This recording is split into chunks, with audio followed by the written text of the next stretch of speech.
All right, and welcome to another show. Got my water in this case. I've had way too much coffee. I just want to tell you again why I'm doing this show.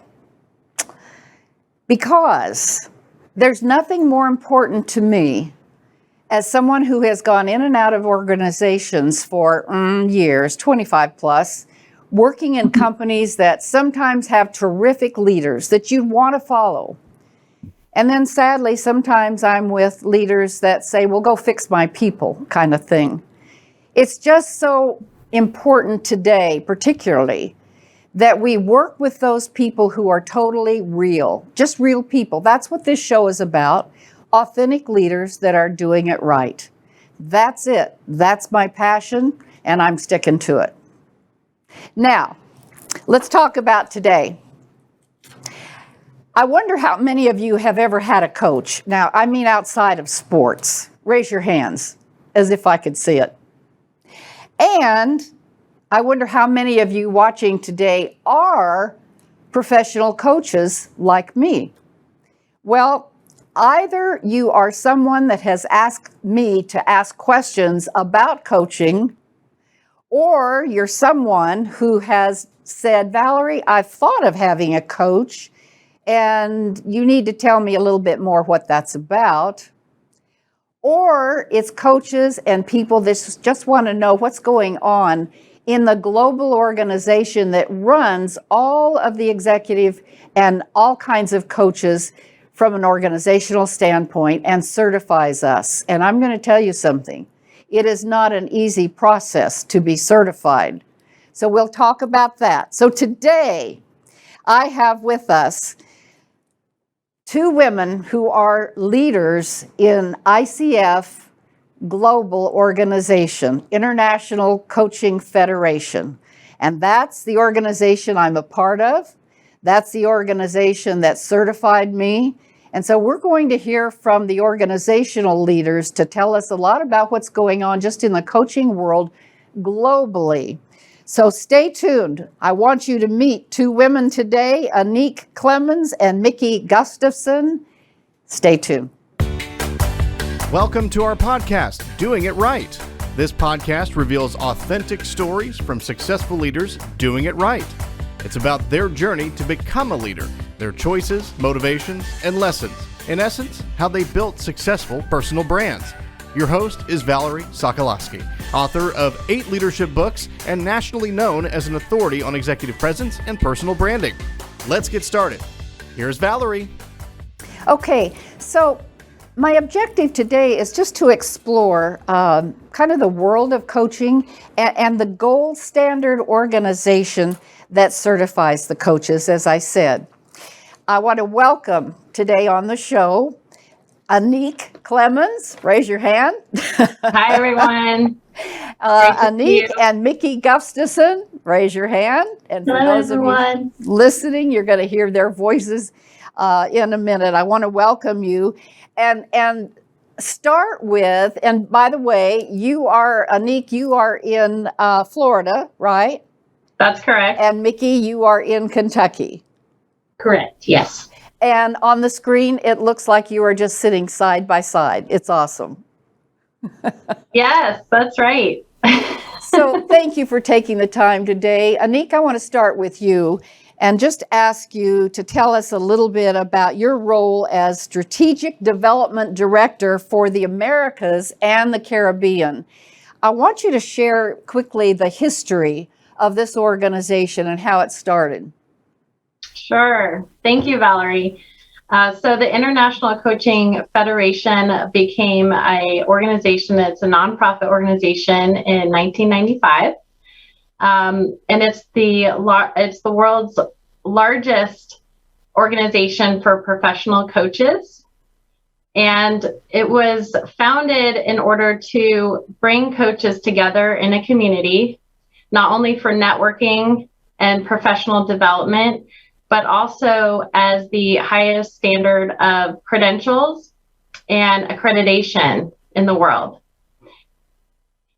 So we serve coaches that are executive coaches, they are team coaches, life coaches, health coaches, Not athletic coaches, although coaches do work with athletic coaches, but we're talking about coaches in the professional realm that are working in organizations or have their own businesses to work with folks that want to up-level their life in some way or work through some challenges they're going through. And so as Strategic Development Director for ICF for the Americas and Caribbeans, I'm working with our members, our volunteer leaders, and our chapters. And we have 140 chapters around the world. And in North America, Latin America, and Caribbean, we have 74 chapters that we work with. And so I'm helping lead strategic development in this area. So working with our coaches to help them understand the value of the credential and the value of continuing education as a coach, and also working with other coaches to help them with their businesses and furthering their careers. That's a beautiful explanation. Mickey, what part of all of this are you involved in? Yeah, so I am the Regional Development Manager. So my main job and function is to help our volunteer leaders and our members, similar to what Anik does, but I sort of the bridge between ICF Global and our chapters and our volunteers. So I help with strategic planning. I help with membership incentives. I answer any questions about how to become a credentialed coach. So I'm sort of the bridge that can answer just about any question you may have about ICF Global. So this is so interesting to have you on the show. I was doing coaching, but it was before there was an ICF, and it was called one-on-one work. So I was doing one-on-one work. And then all of a sudden there was this industry called coaching, and then there was this organization called ICF. And I want you both to know this quick story. It's kind of fun. I finally heard about a chapter here in the Southwest called a coaching chapter. I was actually asked to speak at it. That's how I found out about it. And I thought, well, that's interesting. I've been coaching for a long time, and now there's this chapter and this industry and so forth. And I was kind of forced, I have to admit, to become certified. Now, Okay. It was not an easy process. Audience, what I want you to take from that is when you are thinking about hiring a coach, you be sure that they are ICF accredited, because then you can trust. And that's the word I want to bring up, the trust. Anik and Mickey, I had a lot of people say, okay, ask them this, ask them that. And one of the questions was, well, how do I know I can trust someone that I'm hiring as a coach? What would you say to that? It's a great question, Valerie, because anybody can call themselves a coach. So if you want to work in the coaching industry, you hang up your sign, I'm a coach, I'm a life coach, I'm an executive coach. But that is the question. Can you trust that they're going to deliver on what coaching is and what the goals of the clients are? So with ICF, we have the highest standards in the world for coaching competencies. So there's 8 core competencies of our ICF core competency model. So it's the skill set that our coaches are trained in order to execute those skills at that high level with their clients. So if somebody signs up to work with an ICF credentialed coach or ICF accredited coach, so if somebody takes a coach training program that's accredited by ICF, and if they have gone through all of the coach training and had the coaching hours and the mentor coaching and taken the coach knowledge assessment exam, they can earn a credential, one of the 3 levels of credential of ICF. So if somebody's looking for a coach that they can trust and they know is coaching at that high level of coaching, they can trust an ICF coach. Absolutely. So, Mickey, one of the questions someone asked me to ask you is, if I'm hiring a coach, how can I measure the results? So in coaching, in the ICF definition of coaching, the agenda is set by the client. So the main thing when you're measuring results is, are you up-leveling your life? Did you obtain the answer that you want? Our coaches just asked you those powerful questions to get you to get to the next level.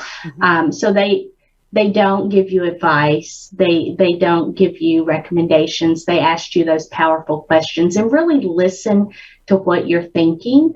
So in order to know that you've actually achieved success in coaching, have you had that, I like to say, that aha moment that really stepped you up where you want to be as an individual?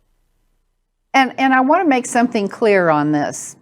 As a coach, I'll never forget a senior executive who was considering hiring a team of coaches.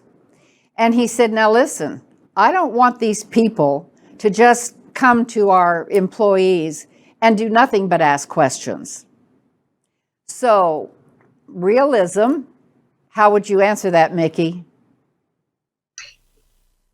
So you have to be careful as a coach that you're not stepping into that realm of consulting and telling them what they need to do. So in that particular situation, I would let him know that while you're asking those powerful questions, you're not really you're guiding them, but you're not giving them advice on what they need to do. So for him, it may seem that you're just asking questions, but it's the power of the questions that you're asking that allows them to take that next step. Yeah. And so there are times as an executive coach that I will say to a client, do you mind if I take my coaching hat off for a minute and then offer something that's still getting them to do the awareness raised, but stop just question. That's realistic, right? Yes, that's absolutely realistic. And you have to make that distinction that you're actually taking that coaching hat off. Right. Well, I had a conversation just before the recording where someone was talking about, my client was saying, I was very careful in selecting a coach because I wanted someone with enough, I'll use the word experience of life to relate to me. So the other thing is when someone, from the coaching perspective, another question was asked for me to ask you, and that is, how do you as a coach know that you are making a difference? So I think I like to call it the ripple effect. So and Mickey spoke to this about a client having an aha moment. So when a client has an aha moment that, they've come to a realization or they realize something about themselves that they didn't know before, or they get that thing where they know, oh, that's what I need to do to achieve my next level or get to my goal. And how that affects the people around them, their families, their communities, is the ripple effect. Yeah. So when you start to see that ripple effect of the people around your client, I think that's when you really know that you've become an effective coach. I love that answer. Thank you. One of the things that I want the audience to know is what's important to coaches, certified coaches, is that we are looking and talking to a coachee as a person, as the who, not the what, not the how, but always about developing the person. Because if we can bring insights to who you are, and are you bringing the best of who you are to your clients, to your employees, to your team, to your boss? But it's a lot about the who. What would you say to that? Yeah, I would definitely say it's about the who. When you, as a coach, you're really helping the coachee or the client peel back those layers of the onion to get to the essence of who they are. And so the coachee or the client might come to the coach with an issue or a challenge, but it may not be the real issue. It may not be what is exactly is needed to get to that end result. So the coach is really going to keep asking those questions and creating that space for their client to have those aha moments to get to those deeper levels. And it may end up being about a limiting belief. It may be a trust issue. It may be a vulnerability piece. So it's getting to those deeper levels to figure out what's behind all that. Well said. So, Mickey, here's a question for you. You've been with ICF now how many years? I have been with ICF for 8 years now. Okay. So what do you wish that you'd known before you started? Great question. So when I started with ICF 8 years ago, I knew absolutely nothing about coaching. So I come in as a part of our credentialing and standards team. So I think in the role that I'm in now, before I started with ICF, I wish I had the opportunity to have experienced coaching and actually know what coaching was. So it has been an eye-opener for me as an employee just to learn all the different core competencies and the profession of coaching in general. We all wish we had known before we ended up being or doing something. Isn't that true? Yes, absolutely. Anik, have you ever had a jerk in your life or in your coaching? But you, looking back, can thank them for that because of what you've learned? That's a really good point, Valerie. People say, keep your friends close, keep your enemies closer. And I think we do learn the most in our lives from those that we may not get along with so well. So what are the lessons that we could learn from, as you say, the jerk or somebody that doesn't mesh with you? And eventually thank them for it. And isn't that true in life too? If we have that perspective, I'm dealing with this right now personally. Someone in my life that I have a hard time with, but you know what?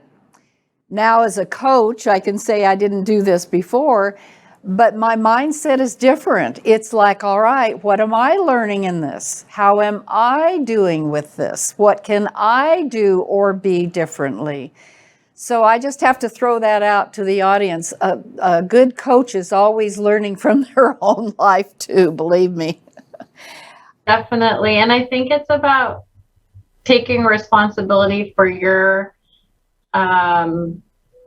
place in that interaction. So if you're feeling that disagreeableness with somebody or something, it's like, okay, well, what's inside me that is causing that reaction or what part in it am I playing? So we're always learning along with it is, I think, my point. So I'd like to ask one of you to talk about the trends. We know now that coaching is finally something that people value and are actually honored to have a coach. Most of my clients are in companies or owners of companies. And it's different because it used to be, when I was doing the one-on-one work, they would send someone to fix them or to help them figure things out. So it was more of a, looked upon more as a disciplinary thing, and it isn't that at all. So what trends are you seeing in just the coaching industry? There's a lot of trends right now. I would say one of the things that is really important coming out of our organization is diversity and inclusion. So really looking at if you're a coach, are you coaching a diverse set of people? Are you being inclusive as a coach? If you're a leader, are you displaying inclusive leadership? Are you being part of a diverse community? So this is something really important in our world. And to ICF right now, we just hired our first diversity, equity, inclusion, and justice director to help us with our own diversity training and definitions and unconscious bias and all of those important topics. So I like what you said, and what comes to my mind because of it, Anik, is one of the things that's helped me that I've learned through the process of being certified. I'll use my own words, coming to the engagement or coming to the call with the client or Zoom, whatever it is, with a blank slate. That has just been so sticky to me, meaning, and this is one of the core competencies, be totally present. Well, in order to do that, speaking for myself, I just picture a blank slate in the back here. My brain is a blank slate. I literally, intentionally forget about what happened just 10 minutes ago and totally present, and there's nothing on the whiteboard, not even what we talked about last time. And I think that's an important distinction for the audience. You know, when you've got an ICF certified coach, they are totally present. And let's talk about ethics. You can trust, the word trust again, that everything is confidential.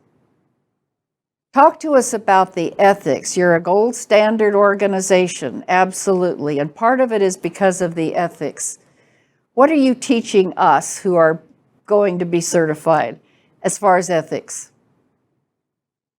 So our Code of Ethics is one of the things that stands ICF apart from other organizations. So our ICF Code of Ethics is actually a group effort where we had a diverse group from around the world that got together and have just updated the Code of Ethics since January 2020.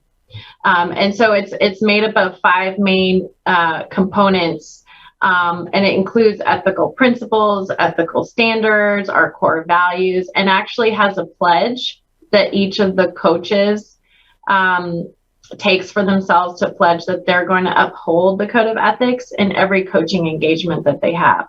Yeah. And the word that I'll throw out there is total confidentiality. No one knows what the conversation has been about. When we talked in our pre-call, Mickey, you said you really enjoyed working in the role you have and on the team because of why? So there are a couple reasons. I really enjoy working with our volunteer leaders and making those one-on-one connections. So they're not only a volunteer leader, but you build that trust and that communication. And some of my closest friends have been past volunteer leaders. So you just learn as you go and you build that trust and connections. As far as my team, we have a dynamite team right now. I call it our golden team. Both Anik and I started about the same time, so we have really grown in this role together. We have that trust. We have that. Our team currently has this positive energy, and we just build and work so well together. So it's not like you're going into a job daily. You're actually going into a meeting with your friends and your peers. So that I really, really enjoy what I do with ICF. Well, and Anik, that's actually one of your teachable points of view. You said, do what you can do to keep a positive environment. So that is on you, right? We all have to do our part to keep the positive environment. It's not all about Anik making sure you have the positive environment. And Anik, you said is another point.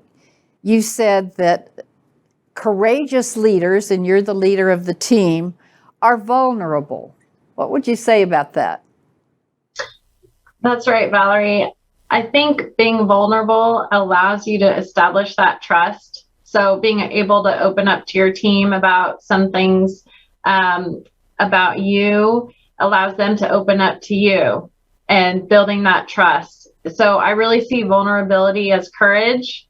And I think Brene Brown talks a lot about this, is really stepping into that role of being vulnerable is really being courageous. That's great. That's great to say it that way. Courageous leaders are vulnerable. They're not afraid to open up the kimono. That's right. I remember a leader one time saying, "Oh no, my thoughts I keep to myself." Now this was a long time ago, but I doubt that he would have lasted long today. And Mickey, when you were talking about the team, you were saying also knowing the team members, knowing how they think and knowing their perspectives and honoring their abilities. If you had to give one word in front of your leader here that she is doing to ensure those things, maybe you can't say it in one word, but what would you say? How is she doing that? So as far as Anik and her leadership, I cannot go with one word. So she does empower us as a team to make some decisions. She is also very courageous. If we have, each of our team members has a special talent. And so she partners well and works toward our special talents. But if for some reason there's a conflict or an issue arises, as a team leader, she steps in and smooths that over and helps get to the root cause. And that goes back to her skills as a coach as well. So it has really built that bond of our team members. We all know most of the time just by looking, something's up. So you send a message to your team member, "Hey, are you okay?" So it's not just like a work colleague. They also become your friends. So it's okay to be friends, huh? Absolutely. The word Kaizen came to mind, Mickey, when you were saying also how important it is for every team member to always be seeking improvement. And that's hard in today's world, because what I know from the leaders I'm coaching, they are so to the task. They are so to the do, and the how. And how many times when we start a coach conversation, they will say, "Well, I want to know tactics to do this. I want to know answers to do that." And of course, I have to reframe, right? The other thing that's interesting from a coaching perspective, if you want to tag on to any of this I'm saying, I'd love to hear it, is when someone comes with an ocean objective. So at the beginning of the call, it's really important for us as coaches to be very sure that the outcome you, as someone that's being coached, will get that is specific enough, talk about measurable, that you can leave that call, whether it's 30 minutes or an hour, saying, "Okay, I said this is what I wanted from the end of the call, and we got there." So my question to you is, how often have you seen that people who are being coached come with some open-ended, so ocean question, it's hard to land them on an island? How often does that happen when you're coaching? I would say it happens all the time. And I think that's one of the core competencies of the ICF skill set is the coaching agreement, and really getting clear from, and it may take a while at the beginning of the call or the session with the client, is getting really clear on what is the specifics of the goal for that session. So as Mickey said, the client's coming up with what they want to, with they want to address in that specific session. And it can take a long time just to get to that specific thing, to work through that, to have that outcome by the end of the session. And of course, well said. And of course, it's up to us then as the coaches, and you mentioned this as one of your lessons learned, Anik, to really listen at the deepest level. I love the way you said it. You said, I listen with my whole body. Yes. And it really, you when you're really listening, you feel it. You feel it in your body. You may be at the edge of your seat. You may be, taking in the cues, the verbal and nonverbal cues from the client. And so it's using all of your senses and faculties to listen. Oh. Before we leave, I'd like for one of you or both to tell the audience what it is that a certified executive, not just a certified coach, when you mentioned we have core competencies, I want the audience to know the things that we are trained to be sure that we include. So can you list the core competencies? Yes. So there's ethical practice. That's the first one, is really the confidentiality piece and getting that pledge for the ethics. Embodying a coaching mindset. So being open to the idea of being coached, and of course creating that relationship and the partnership with the client, those agreements that you're setting up with the client. Of course, trust is huge. Trust and safety, psychological safety that's one of our biggest topics these days, is how to cultivate that environment of safety and trust. Presence. We talked about presence today, is really being present for that conversation, the aha moments to happen. Listening. We talked about listening with the whole body and all the senses. Evoking awareness. So just that, and Valerie, you had spoken to this, is that direct communication to allow that awareness to happen, whether it's the coach giving the direct communication, or whether it's just providing that space for that awareness to happen, and then facilitating the client growth. So that's really the purpose of coaching, is that in some way or another, the client's going to grow from the experience, whether it's from learning about how that, as you said, the jerk in their life, or maybe it's, the team, how do we grow as a team? So the growth is really the desired outcome for that engagement. Mm-hmm. Well, I hope, audience, you have learned a lot about what this coaching is all about. And I say that because most people still don't know. There are so many times that a company will hire me as an external coach, and the new coachee comes to this first get to know you meeting, and their first question is, well, what does coaching mean? Well, what's the process? So it's still something that we need, we as ICF, as our organization, and we as coaches, we need to make it so simple for people to understand. Anik, you said it well. It's just about ensuring that we're doing everything we can to help somebody grow and develop. And that's a 24/7 type person, not just at work, because it overlaps, doesn't it? That's right. This has been really, really good, and I thank you both for taking the time in your respective states for being with us today. And this is the beginning of our coaching week, and this is an evergreen program, so it doesn't matter. Every week is a coaching week. And that's right.